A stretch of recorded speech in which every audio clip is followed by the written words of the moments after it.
கர்த்தருடைய பரிசுத்தமும் மகத்துவமான நாமத்திற்கு மகிமை உண்டாகட்டும். வாழ்வு தரும் வார்த்தை என்கிற இந்த நிகழ்ச்சிக்கு உங்களை அன்போடு வரவேற்றுக் கொள்கிறேன். ஆண்டவருடைய வார்த்தைகள் நமக்கு பிழைப்பூட்டுகிற வார்த்தைகளாக அமைகின்றன. இந்த நாளிலும் வாழ்வு தருகிற ஆண்டவருடைய வார்த்தையை நாம் தியானிப்போம். ஒரு பாடலை, அந்த வசனத்திற்கு உதவியாக ஒரு பாடலை பாடி நாம் தொடர்ந்து ஆண்டவருடைய வசனத்திற்குள்ளாக கடந்து செல்வோம்.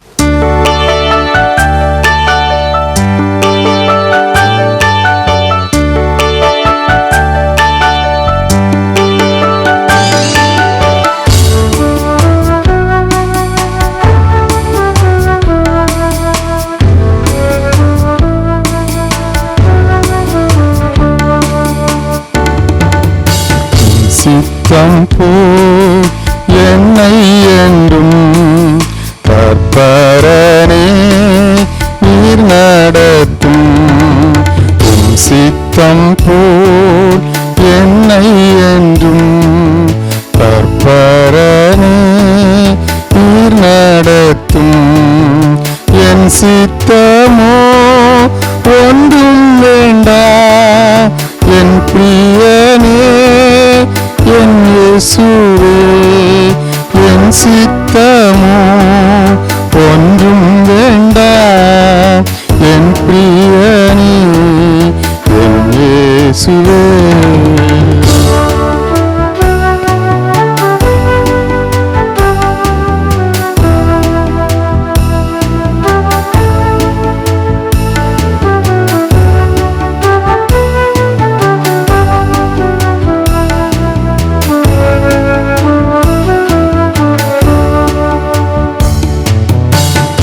மார்பில் நான் சாய்ந்திடுவே, மறுபிரயாண காலம் வரை. திருமார்பில் நான் சாய்ந்திடுவே, மறுபிரயாண காலம் வரை. பரணி உந்தன் திருசித்தத்தை அறிவதல்லோ வழி. பரணி உந்தன் திருசித்தத்தை அறிவதல்லோ வழி.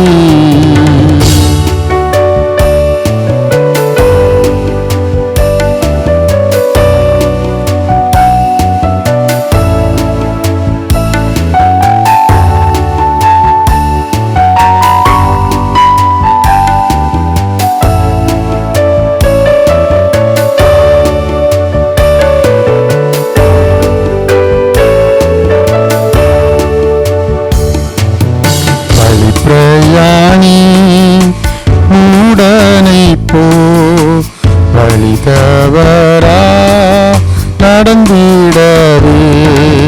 வழி பிரயாணி மூடனை போ வழி தவறா நடந்திடவே. வழிதுவே என்று சொல்லும் இனிய சத்தம் தொனித்திடட்டும். வழிதுவே என்று சொல்லும் இனிய சத்தம் தொனித்திடட்டும்.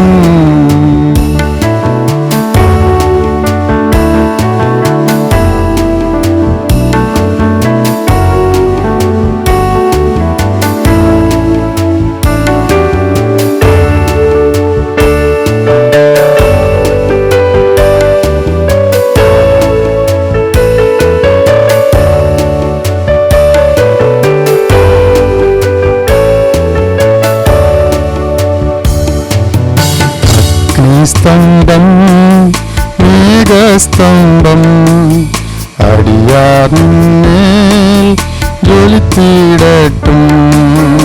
அக்னி ஸ்தம்பம் மேகஸ்தம்பம் அடியார் மேல் ஜொலித்திடட்டும். இரவு பகல் கூட நின்று என்றென்றுமாய் நடத்திடுமே.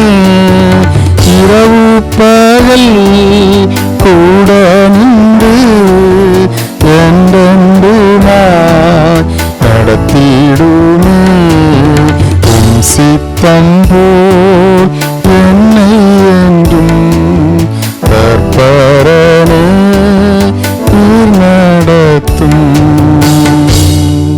உபாகமம் 34வது அதிகாரம் 12வது வசனத்தை நான் வாசிக்கிறேன். உபாகமம் 34ஆம் அதிகாரம் 12வது வசனம். கர்த்தரை முகமுகமாய் அறிந்த மோசேயைப் போல ஒரு தீர்க்கதரிசியும் இஸ்ரவேலில் அப்புறம் எழும்பினதில்லை. மோசேயை குறித்து இந்த வசனத்திலே சொல்லப்பட்டிருக்கிற காரியம், ஆண்டவரை முகமுகமாய் தரிசித்த மோசேயை போல இன்னொரு தீர்க்கதரிசி அதற்கு அப்புறம் வரவில்லை என்று இந்த பகுதியில் நம்ம வாசிக்கிறோம். ஒருவர் இவ்வாறு சொன்னார், God uses man for men. அதாவது ஒரு மனிதனை பல மனிதர்களுக்கு ஆசீர்வாதமாக ஆண்டவர் பயன்படுத்த முடியும். அதற்கு சிறந்த உதாரணம் மோசே. மோசேயை குறித்து நம்ம பார்க்கிற போது ஏறக்குறைய 20 லட்சம் மக்களை அடிமைத்தனத்திலிருந்து வெளியே கொண்டு வந்த ஒரு தேவ மனிதன். வெளியே கொண்டு வந்து மாத்திரமல்ல, அவர்களை விடுதலை பயணத்திலே அழைத்து சென்ற ஒரு மனிதன். பலவிதமான அற்புதங்களை அடையாளங்களையும் ராஜாக்களுக்கு முன்பதாக காண்பித்த ஒரு தேவ மனிதன். செங்கடல் குறுக்காக வந்தபோது தன்னுடைய கோலினாலே செங்கடலை பிளந்து விட்ட ஒரு தேவ மனிதன். சீனாய் மலையில ஆண்டவருடைய விரலினாலே எழுதப்பட்ட கற்பனைகளை தேவ ஜனத்திற்காக பெற்றுக் கொடுத்த ஒரு தேவ மனிதன். இன்னும் சொல்ல போனா, மோசேயினுடைய மரணத்துக்கு பிறகு இந்த உலகத்திலே ஒருவருடைய அடக்க ஆராதனையை தேவனே முன்னின்று நடத்தினார் என்றால் அது மோசே தான். மோசேயை ஆண்டவரே எடுத்து அடக்கம் பண்ணினார் என்று வேதத்தில் நம்ம வாசிக்கிறோம். இப்படி ஒரு வல்லமையான தேவ மனிதனாக பல லட்சம் மக்களுக்கு ஆசீர்வாதமான ஒரு தேவ மனிதனாக மோசே விளங்கினார். இந்த இடத்துல பார்க்கிறோம், ஆண்டவரை நேருக்கு நேர் முகமுகமாய் மோசே தரிசித்தார் என்று சொல்லி ஒரு உண்மையை நம்ம புரிந்து கொள்ளணும். மோசேயை மாத்திரம் ஆண்டவர் அப்படி செய்யவில்லை. யோசுவா 1ஆம் அதிகாரம் 5வது வசனத்தை வாசிக்கிற பொழுது ஆண்டவர் மோசேக்கு பிறகு யோசுவாவை தெரிந்தெடுத்து யோசுவாட்ட சொல்றாரு, நான் மோசேயோடு இருந்தது போல உன் கூட இருப்பேன். அதே போலவே ஆண்டவர் யோசுவாவோடு கூட இருந்தார். அநேக லட்சக்கணக்கான மக்களை மோசேக்கு பின்பு யோசுவாவும் வழிநடத்தி சென்றார். மோசே அப்புறம் யோசுவா இவர்களோடு நின்று விடவில்லை. இன்றைக்கு ஆண்டவர் நம்மையும் அப்படியே பயன்படுத்த விரும்புகிறார். ஒரு தனி மனிதனாகிய நம்மை பல ஆயிரக்கணக்கான மக்களுக்கு ஆண்டவர் பயன்படுத்த விரும்புகிறார். இயேசுநாதர் யோவான் எழுதின சுவிசேஷம் 14ஆம் அதிகாரம் 12வது வசனத்திலே சொல்லுகிறார், என்னை விசுவாசிக்கிறவன் நான் செய்த கிரியைகளை மாத்திரமல்ல, இதை காட்டிலும் பெரிய அற்புதமான அடையாளங்களோடு கூடிய வல்லமையான காரியங்களை செய்ய முடியும். அன்பான தேவ பிள்ளைகளே, இந்த நாள்ல இது ஒரு எழுப்புதலின் காலமாக இருக்கிறது, கடைசி காலமாக இருக்கிறது. இந்த மோசேயை போலவே ஆண்டவர் நம்மையும் பயன்படுத்த விரும்புகிறார். இந்த யோசுவாவை போலவே நம்மையும் பயன்படுத்த விரும்புகிறார். அநேக ஜனங்களுக்கு பிரயோஜனமாக கூட்டம் கூட்டமாக மக்களை ஆண்டவருக்கு நேராக வழிநடத்துவதற்கு வல்லமை உள்ள பாத்திரங்களாக நம்மை ஆண்டவர் பயன்படுத்த விரும்புவார். இந்த மோசேயை பார்க்கிற பொழுது ஒரு 40 வருஷம் ஒரு அரண்மனையில இருக்கிறார். அதுக்கப்புறம் ஒரு 40 ஆண்டு காலம் அவர் ஆடுகளை மேய்த்து வனாந்தரத்தில் இருக்கிறார். 80வது வயதில் தான் அவருக்கு ஊழியமே கிடைக்கிறது. அதற்கு பிறகு அந்த மனிதனை ஆண்டவர் எவ்வளவு நேர்த்தியாக வல்லமையாக பயன்படுத்தினார் என்பதை நம்ம இந்த வேதத்திலே கண்டுகொள்ள முடியும். இன்றைக்கு ஆண்டவர் நம்மை அப்படியே பயன்படுத்த விரும்புகிறார். ஆனால் ஒரு காரியத்தை நம்ம சிந்திப்போம். மோசேயை இந்த அளவுக்கு ஆண்டவர் வல்லமையாக பயன்படுத்த அநேக ஆயிரம் மக்களுக்கு பிரயோஜனமாக பயன்படுத்த காரணம் என்ன? இதற்கு விடை புதிய ஏற்பாட்டிலே இருக்கிறது. எபிரேயருக்கு எழுதின நிருபம் 11ஆம் அதிகாரம் 24, 25, 26 வசனங்களை வாசிக்கிற பொழுது மோசேயை ஆண்டவர் இப்படி பயன்படுத்துவதற்கு என்ன காரணம் என்று அங்கே எழுதப்பட்டிருக்கிறது. அதில் குறிப்பாக ஒரு 3 காரணங்களை நம்ம இன்னைக்கு நமக்கு பிரயோஜனம் உண்டாகும்படி நம்ம சிந்திக்கலாம். மோசே தேவனை முகமுகமாய் தரிசித்தவர்.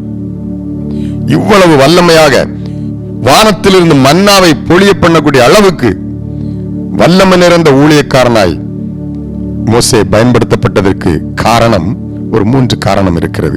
இன்றைக்கு அதை நம்ம வாழ்க்கையில் நம்ம சொந்தமாக்கி கொண்டால் மெய்யாகவே ஆண்டவர் நம்மையும் அப்படி இந்த கடைசி நாட்களிலே பயன்படுத்த முடியும். அந்த பகுதியை நம்ம திருப்பிக் கொள்வோம். எபிரேயருக்கு எழுதின நிருபம் 11ஆவது அதிகாரம் அதிலே 24வது வசனத்தை நான் முதலாவது வாசிக்கிறேன். விசுவாசத்தினாலே மோசே தான் பெரியவனான போது பார்வோனுடைய குமாரத்தின் மகன் எனப்படுவதை வெறுத்து. முதலாவது காரியம், மோசே சில காரியங்களை வெறுத்தான். ஆண்டவர் நம்ம ஒரு சுய சித்தம் உடையவர்களாக படைத்திருக்கிறார். சாதாரண எந்திரங்களைப் போல அல்லது அவர் உருவாக்கின இயற்கையை போல சுய சித்தம் இல்லாதவர்களாக படைக்கவில்லை. கர்த்தருடைய சாயலிலே அவருடைய ரூபத்தின்படியும் சாயலின்படியும், அதாவது ஆண்டவர் எப்படி சிந்தித்து செயல்படுகிறார் அதே போல சிந்தித்து செயல்படுடைய அளவுக்கு செல்ஃப் வில் சுய சித்தத்தோடு நம்மை படைத்திருக்கிறார். அந்த சித்தத்தின் அடிப்படையிலே நாம் எவைகளை வெறுக்க வேண்டும் என்கின்ற ஒரு உணர்வையும் ஆண்டவர் நமக்கு தந்திருக்கிறார். இங்க மோசே சில காரியங்களை வெறுத்தான் என்று வேதம் சொல்லுகிறது. முதல் காரியம் இன்றைக்கு வெறுக்க வேண்டும். எவைகளை ஆண்டவர் வேதத்தில் நம்ம வாசிக்கிற பொழுது இந்த மோசே எங்கே எதை வெறுத்தார் என்று போடப்பட்டிருக்கிறது? பார்வோனுடைய குமாரத்தின் மகன், அதாவது இளவரசன் என்கின்ற ஒரு பதவியை, ஒரு பொறுப்பை, ஒரு நிலையை அவர் வெறுத்தார் என்று வேதம் சொல்லுகிறது. அது வெறுத்ததற்கு காரணம் அடுத்த வசனத்தில் போடப்பட்டிருக்கிறது. ஏனென்றால் அநித்தியமான பாவ சந்தோஷங்களை அனுபவிக்க வேண்டிய ஒரு சூழ்நிலை அங்கே அவருக்கு இருந்தபடினாலே அதை அவர் வெறுத்தார். அன்பான தேவ பிள்ளைகளே, முதல் காரியம், நாம் சில காரியங்களை வெறுத்துத்தான் ஆக வேண்டும். இந்த வெறுப்பதிலே 2 நிலை இருக்கிறது.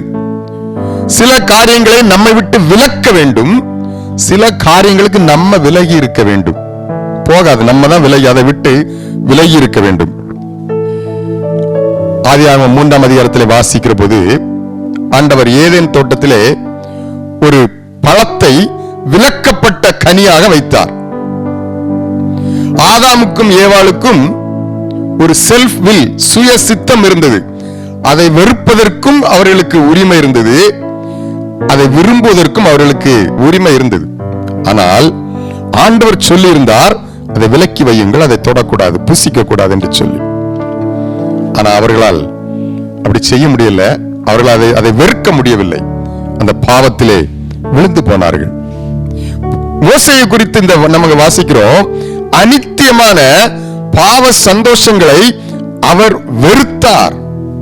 அவர் வெறுத்தார். இன்றைக்கு வெறுக்க வேண்டிய காரியங்களை நிரந்தரமாக வெறுத்தால் மட்டுமே ஆண்டவர் நம்மை அநேகருக்கு பிரயோஜனமாக பயன்படுத்த முடியும்.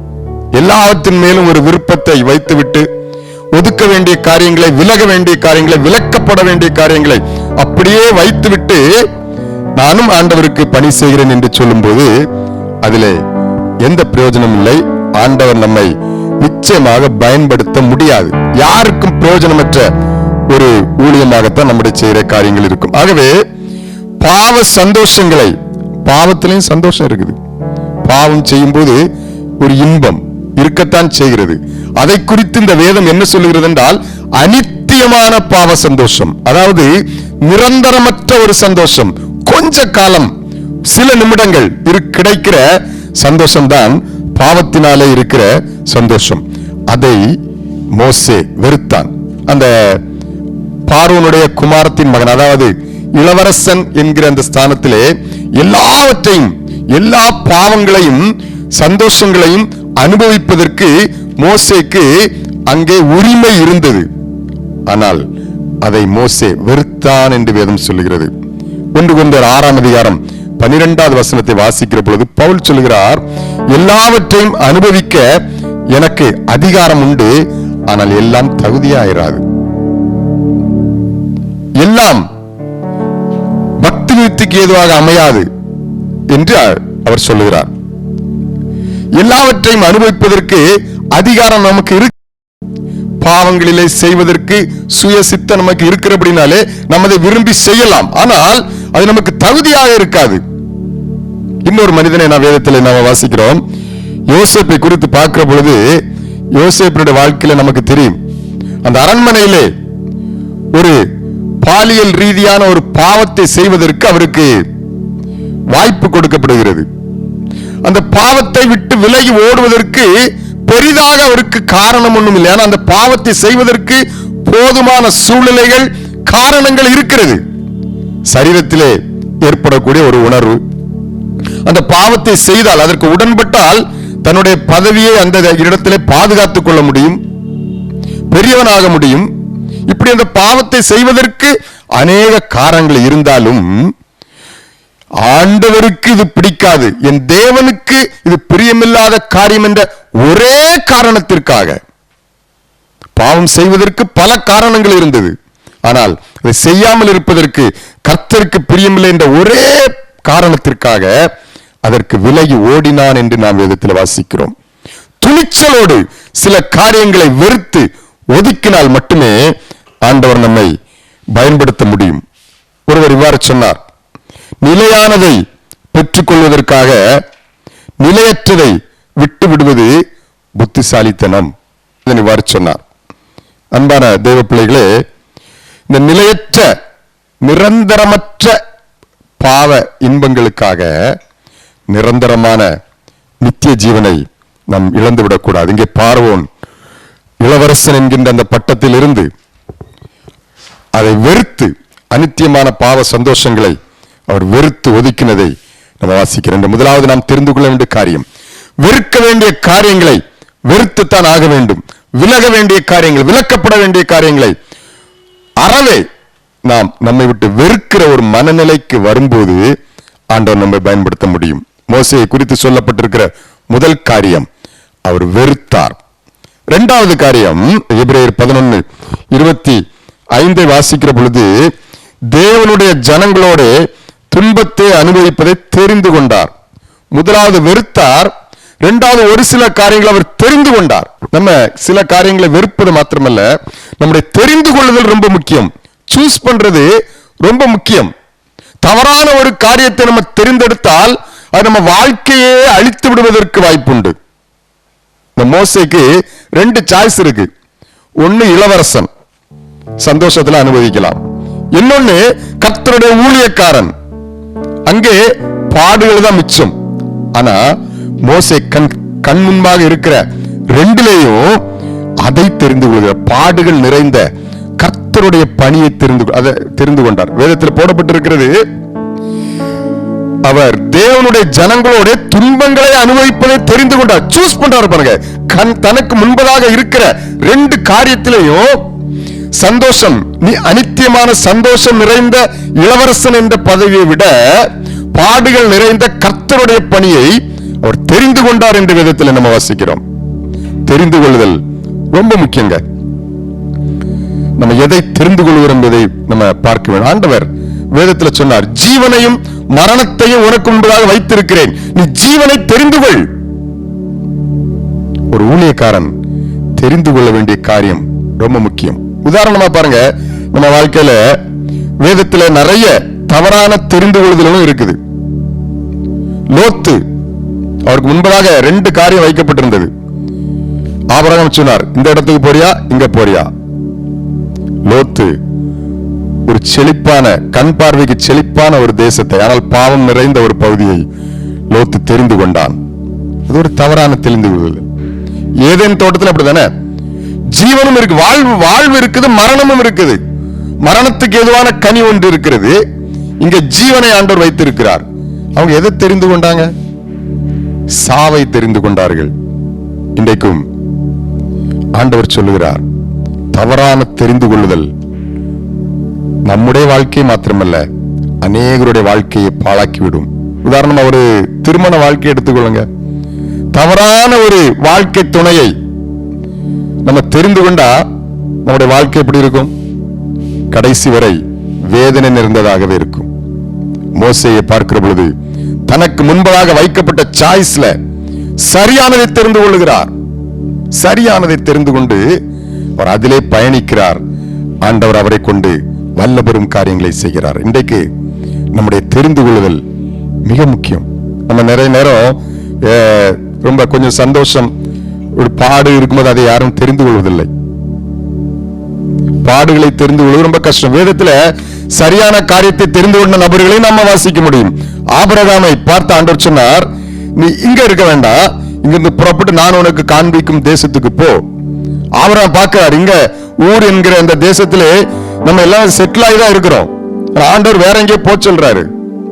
அவர் அதை தெரிந்து கொண்டார். கர்த்தருடைய வார்த்தை சுட்டி காட்டின இடத்தை ஆபிரகாம் தெரிந்து கொண்டார்.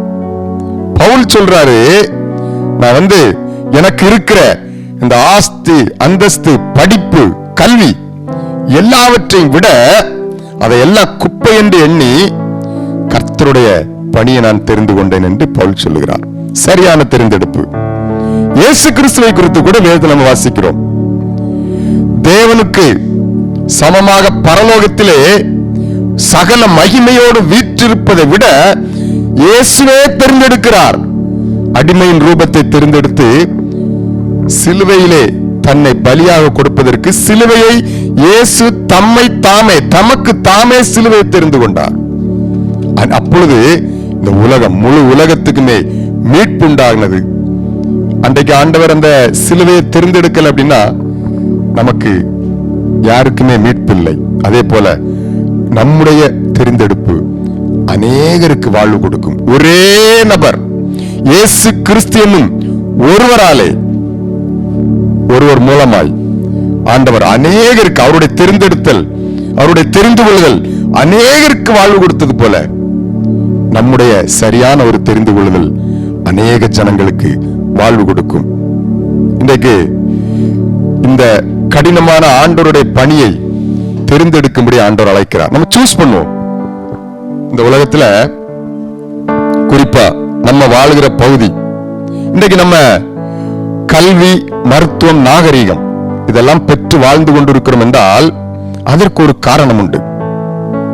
பல்லாயிரக்கணக்கான கிலோமீட்டருக்கு அப்பால் இருக்கிற தேவ ஊழியர்கள், மிஷனரிகள் பாடு நிறைந்த இந்த இந்திய தேசத்தை, நம்முடைய பகுதியை தெரிந்து கொண்டார்கள். ஊழியத்திற்கு தெரிந்து கொண்டு வந்தார்கள். பாடுகள் என்று தெரியும், இங்க வந்தா கடினம் என்று தெரியும். ஆனாலும் தங்களுடைய செல்வ செழிப்பான வாழ்க்கையை விட்டு நம்முடைய பகுதிக்கு அவர்கள் இதை தெரிந்தெடுத்து, பாடு நிறைந்த இந்த ஊழியத்தை தெரிந்தெடுத்து வந்தபடினாலே இன்றைக்கு நமக்கு கல்வி, மருத்துவம், நாகரீகம் நன்றா கிடைச்சிருக்கு பாருங்க. ஏன் அப்படின்னா இதை மறந்துடக்கூடாது. நிறைய பேரு இந்த நன்றியை மறந்து, இந்த வரலாற்றை மறைத்து இந்த மிஷனரிகளுடைய இந்த தியாகத்தெல்லாம் இன்னைக்கு மாற்றி கொண்டிருக்கிறார்கள். உண்மையிலே ஒரு சிலருடைய தெரிந்தெடுப்பு இன்னைக்கு நம்மை வாழ வைத்திருக்கிறது. பாடுகள் நிறைந்த, வேதனை நிறைந்த இந்த தெரிந்தெடுப்பு அநேகருக்கு வாழ்வு கொடுத்திருக்கிறது. இங்க சுடுமணல்ல தமிழை எழுதி படிச்சு, தொப்பியிலும் சிரட்டையிலும் கஞ்சி வாங்கி குடித்து, கொசுக்கள் நிறைந்த அந்த இடத்துல தங்களுடைய சரீரத்திலே வியாதிகளை சுமந்து, வெப்பநிலை பயங்கரமாக இருக்கிற பொழுது ஒரு நாளும் தூங்க முடியாமல் கஷ்டப்பட்டு அநேக வேதனைகளை அனுபவித்து நமக்கு இன்னைக்கு வாழ்வை ஏற்படுத்தி கொடுத்திருக்கிறாங்க கர்த்தருடைய ஊழியக்காரர்கள். அதுக்கு காரணம் அவர்களுடைய தெரிந்து கொள்ளுதல். பாடுகள் நிறைந்த கர்த்தருடைய பணியை தெரிந்தெடுத்தார்கள். அன்பான தெய்வ பிள்ளைகளே, அனித்தியமான சந்தோஷங்களை தெரிந்து கொள்வதை பார்க்கலாம், பாடுகள் நிறைந்த கர்த்தருடைய ஊழியத்தை, பணியை நாம் தெரிந்து கொண்டோம் என்றால் இந்த மோசேயை போல லட்சக்கணக்கான மக்களுக்கு நாம் ஆசீர்வாதமாக மாற முடியும். கடைசியா இந்த மோசே செய்த இன்னொரு காரியம் 26வது வசனத்தில் எழுதப்பட்டிருக்கிறது. எபிரேயர் 11:26, இனி வரும் பலன் மேல் நோக்கமாயிருந்து எகிப்தில் உள்ள பொக்கிஷங்களிலும் கிறிஸ்துவ நிமித்தம் வரும் நிந்தையை அதிக பாக்கியம் என்று எண்ணினான். இனி வரும் பலன் மேல் நோக்கமாயிருந்து, முதலாவது வெறுத்து, இரண்டாவது தெரிந்து கொண்டு, மூன்றாவது நோக்கமாயிருந்து. ஒரு பயங்கரமான தெளிவான நோக்கம் மோசேக்கு இருந்தது.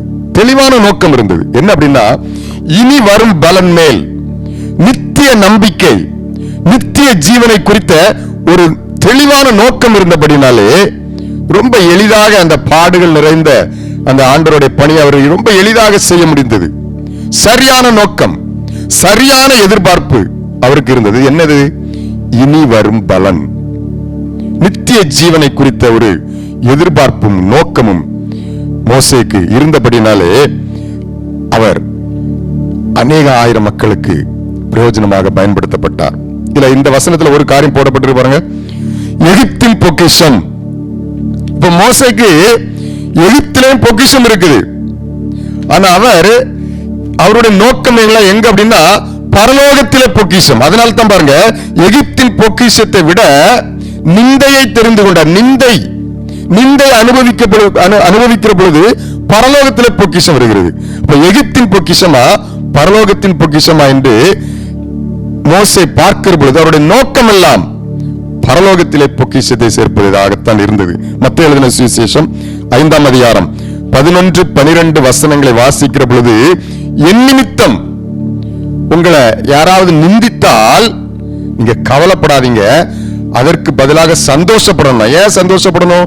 நம்மை நிந்திக்கிற பொழுது நாம் சந்தோஷப்பட வேண்டுமாம். ஏனென்றால் பரலோகத்திலே உங்களுக்கு பலன், அதாவது உங்களுக்கு பரலோகத்திலே பொக்கிஷம் சேர்க்கப்படும். இயேசுநாதர் சொன்னாரு பாத்தீங்களா, பரலோகத்திலே உங்களுக்கு பொக்கிஷத்தை சேர்த்து வையுங்கள். எகிப்திலே சேர்த்து பிரயோஜனம் இல்ல. எகிப்திலே மோசேக்கு நிறைய பொக்கிஷம் இருந்தது.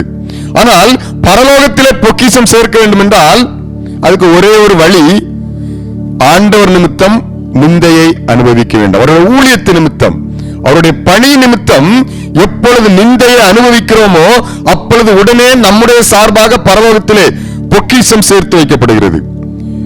வேற ஒண்ணும் இல்லை. இங்க நம்மள ஊழியத்தை, நம்ம ஆண்டோட ஊழியத்தை செய்யும் போது, நம்மை நிந்திக்கிற பொழுது, துன்பப்படுத்துகிற பொழுது தானாகவே பரலோகத்திலே நமக்கு கிரெடிட் ஏறிட்டே இருக்கும்.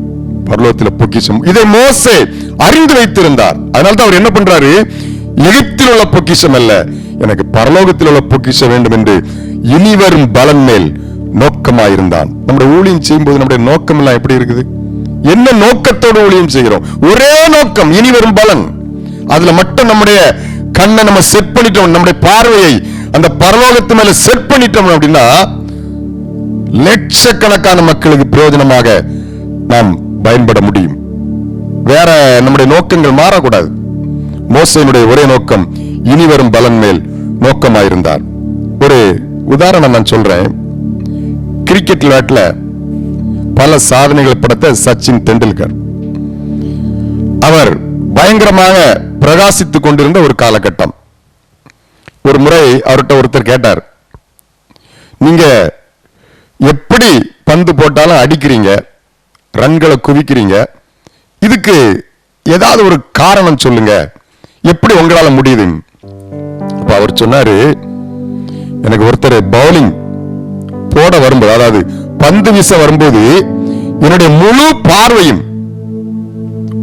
பார்வையும் அந்த பால், அந்த பந்துல மட்டும்தான் இருக்கும். சைடுல இருக்கிறது எதுவுமே எனக்கு தெரியாது. 2 கண்ணை உள்ள முழு பார்வையும் அந்த பாலை மட்டும்தான் நான் பார்ப்பேன். பவுலுடைய கை கூட எனக்கு தெரியாது. பின்னால இருக்கிறவர்கள் முழு பார்வையும் அதன் மேல் நான் வைப்பேன். அதனால எனக்கு அதை அடிக்கிறது ரொம்ப ஈஸியா இருக்கிறது. கொஞ்சம் யோசித்து பாருங்க, கஷ்டமான காரியம். இப்போ இந்த மைக் இதை மட்டும் நீங்க பாருங்க, வேற எதையும் பார்க்க கூடாதுன்னு சொன்னா முடியாது. ஏன்னா அதுக்கு பின்னாடி இருக்கிற நான் எல்லாமே நம்ம தெரியும். ஆனால் அவர் அப்படி இல்லையா, அந்த பாலை மட்டும்தான் பார்ப்பாரு, மீதி எல்லாம் மறைக்கப்படும். முழு நோக்கமும் முழு பார்வையும் அந்த பந்து மேல இருக்கும்போது அவரால் எளிதாக அடிக்க முடிந்தது என்று சொல்லி அவர் ஒரு பேட்டியிலே சொல்லியிருந்தார். அன்பான தேவ பிள்ளைகளே, நம்முடைய நோக்கம், முழு நோக்கமும் நித்திய மகிமையிலே இனிவரும் பலன் மேல் நம்ம நோக்கமா இருந்தால் நம்முடைய ஊழியத்திலே அவர் கிரிக்கெட்ல சாதிச்சது மாதிரி ஊழியத்திலே நம்மால் சாதிக்க முடியும். நம்முடைய நோக்கம் எல்லாம் எப்படி இருக்குது? இன்றைக்கு நம்ம ஆண்டவர் சமூகத்தில் அர்ப்பணிப்போம். சரியான தெரிந்து கொள்ளுதல், சரியான நோக்கம், அது மாத்திரமல்ல வெறுக்க வேண்டியதை வெறுத்து, இந்த 3 காரியத்தினை நம்ம அர்ப்பணித்தால் மோசையோடு இருந்தது போல, யோசுவாவோடு இருந்தது போல ஆண்டவர் நம்மோடும் கூட இருந்து பெரிய காரியங்களை செய்து இந்த கடைசி நாட்களிலே ஆயிரங்களுக்கு லட்சங்களுக்கு பிரயோஜனமாக நம்மை ஆண்டவர் பயன்படுத்த முடியும். அப்படிப்பட்ட ஒரு நல்ல வாழ்வுக்கு ஆண்டவர் நம்மை அழைக்கிறார். கண்களை மூடி ஜெபிப்போமா? கிருபை நிறைந்த நல்ல ஆண்டவரே, நான் மோசையோடு இருந்தது போல உன்னோடும் இருப்பேன்னு சொல்லி யோசுவாவுக்கு சொன்னீங்க. இன்னைக்கு எங்களை பார்த்து சொல்றீங்க, யோசுவாவோடு இருந்தது போல உன்னோடும் இருப்பேன் என்று. இந்த உலகத்திலே வெறுக்க வேண்டியதை நிரந்தரமாக வெறுத்து சரியானதை தெரிந்து கொண்டு நித்திய ஜீவன் மேல் நோக்கமாயிருந்து ஒரு வல்லமையான ஊழியத்தை செய்ய எங்களை அர்ப்பணிக்கிறோம். இந்த கடைசி காலத்திலே கூட்டம் கூட்டமாய், ஆயிரம் ஆயிரமாய், லட்சம் லட்சமாய் மக்களை உம்மிடத்திலே வழிநடத்துவதற்கு எங்களை பயன்படுத்தும். எங்களை தாழ்த்தி உம்முடைய திருப்பாதத்தில் அர்ப்பணிக்கிறோம். உம்முடைய நாமத்தை மாத்திரம் மகிமைப்படுத்தும். எங்கள் ஆண்டவர் இயேசு கிறிஸ்து வழியாக ஜெபிக்கிறோம். ஜெபம் கேளுங்க நல்ல பிதாவே, ஆமென். God bless you. மனிதர் யாரிடமும் பாசம் காட்டுவோம், இயேசு மந்தைக்குள் அழைத்திடுவோம். அதி உற்சாகமாய் அதி சீக்கிரமாய் ராஜா பாதையை செம்மையாக்குவோம். நம் இயேசு ராஜாவே இதோ வேகம் வராரே, அதிவேகமாய் செயல்படுவோம். அல்லேலூயா ஜெயம், அல்லேலூயா அதிவேகமாய் செயல்படுவோம்.